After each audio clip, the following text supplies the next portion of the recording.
So you know me. I'm big on AI tools, AI tooling. I've been really playing around with them all the way from the code tools like Cursor, VO, Replit, Bolt. I've been playing around with them to just the normal stuff, the chatbots that we're all used to. So I had this thought.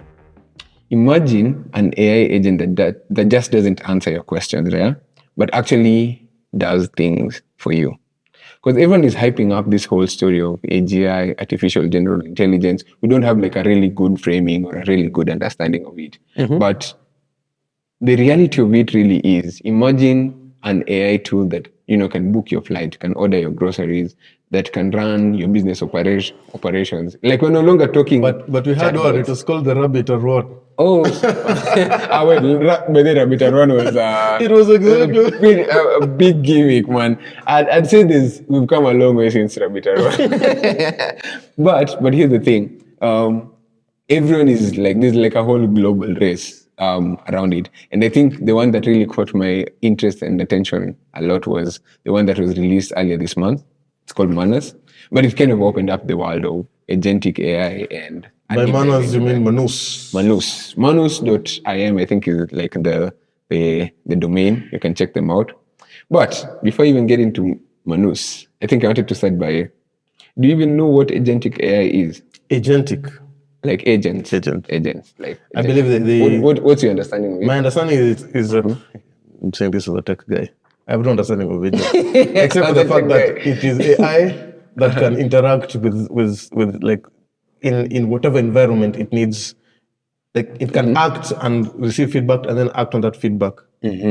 That's actually... And that feedback not just being the conversation that you're having, for example, with your ChatGPT, like it can be interacting with the website, it can press buttons. That's my understanding of agent. Like it can do more than just give you information.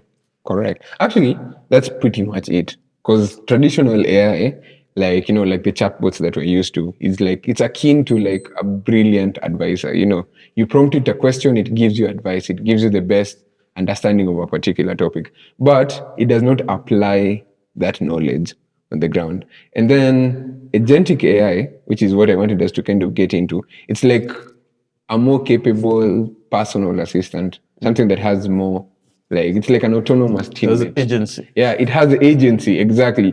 It's more like, it's almost like an inkling of what human like intelligence is. Like, you give someone an objective and it actively works like towards achieving that particular objective, right?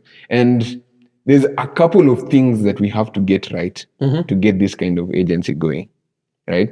So there's the fundamental things. We've already talked about them across like previous episodes and stuff.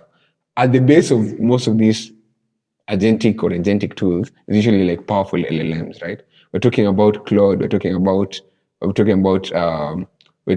Claude, we've talked about ChatGPT, we talked about Palm, we've talked about Llama, Google, DeepSeek. So the thing is, at the heart of these LLMs, it's like there's a whole model warfare going.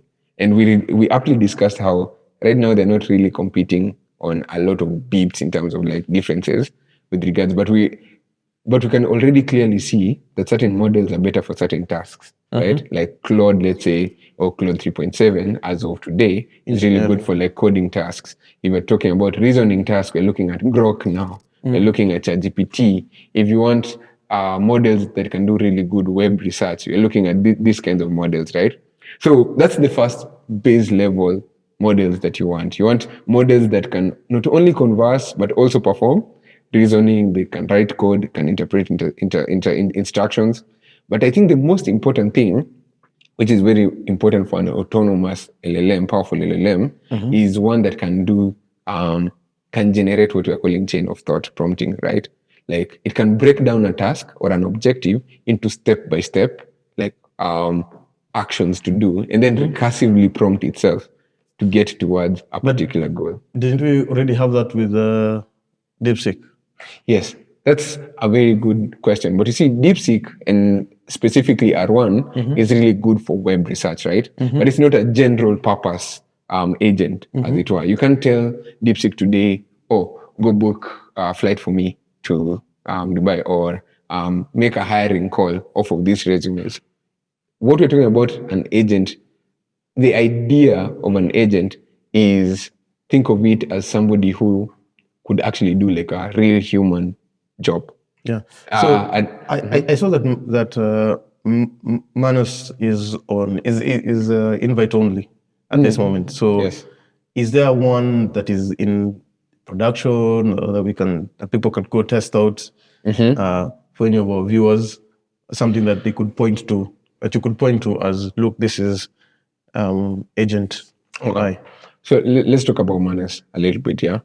Manus. So this Manus agent, as it were, it's this agentic first of its kind pioneering agent tool.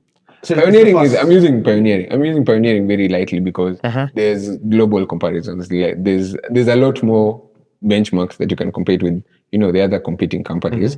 But what's interesting about it was, first of all, it was released by a Chinese company called Butterfly Effect, I think Monaco or something, earlier this month, as I said, right? But from the demos that have been shown, it's been shown to really do very well. From the demos, I'm starting from the demos. From the demos, it's been shown to really do human tasks for a fact very that well. we But cannot- wait. we cannot I'm going for it. cannot trust It's AI because demos. of how it works. First We of all, cannot trust under AI the demos. hood, But you it's can't already see- leveraging the models that we all know. You've not seen the When code. it's leveraging Claude to write code. Have you seen and the then and then it operates in like a Linux sandbox environment. So basically, it's a mini computer. It can browse the web. It can interact with the web. It can do actual tasks. So if we're talking about it to do like a research task, it can go ahead, do the research task, achieve the goal. But what's good about it is that I can close my machine because it's running all the way on it's literally the running on the servers. cloud. Yeah. So you can literally leave it and then it will prompt you when the task is done. So some tasks can run for like 30 hours. And now here's the thing. It's developed by a small team, obviously because of constraints. They have to do it invite only. I'm still waiting for my invite code. But here's the interesting thing about it, right? You have to take a product as it So is. as they tell I mean, you. I've been keeping up with it, but really, for me, it's more about the opportunity that comes, what this presents, outside of just like what Manus does. If true. So they have benchmarks. They've already done like some benchmarks. Like there's one called General Assistant AI Gaia benchmarks, and they really come on top of things like deep research, deep search on Grok. Now these are tools that I have used, and I can talk about like even the experience of it. A good part of preparing for this show as well is like me doing a deep dive with something like deep research. Now deep research is available right now on ChatGPT Pro, right? Like I think they higher tier subscription payment, but Or just on ChatGPT. well, there's also deep search, which is like $40, and deeper search, which is like $40 on Grok. But the thing that's really cool about these things is that they will give you in minutes a task that a McKinsey analyst, for instance, would take in like a month or 2 months to be able to get done. And I find that extremely fascinating, right? And so the benchmarks that Manus has been able to do is just in comparison to what like guys like Deep Search, who are just really laser focused on web research and basically web research for the most part, and mating it with like, coding tasks.